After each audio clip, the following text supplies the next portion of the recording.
Okay. So I know I guess have to keep control of the jet ski that it doesn't even come near the plane. But so you guys are both pilots? What's that? We fly with 2 pilots all the time. Always 2 pilots. Yeah, pretty much. Nice. And you take people to the city and back, or city and wherever. Like, Wherever they want, yeah. right.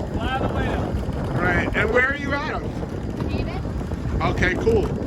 And what kind of, I don't want to say why I'm focusing on her, but she's a lot better looking than you.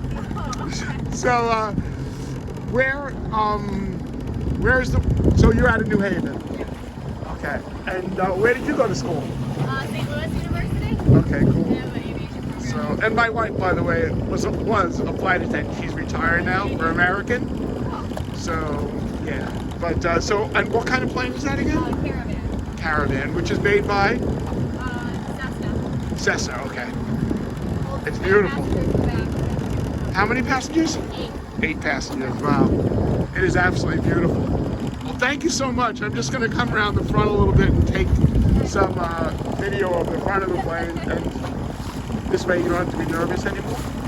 And but it is absolutely gorgeous. Thank you very much. What's your name? Elizabeth, and I'm Sid. This is Robbie and Gerald. Okay. What a beautiful plane, a Cessna Caravan N380TA. Fly the whale. That's, say it again? Fly the whale. Fly the whale. Okay, thank you so much. All right, bye.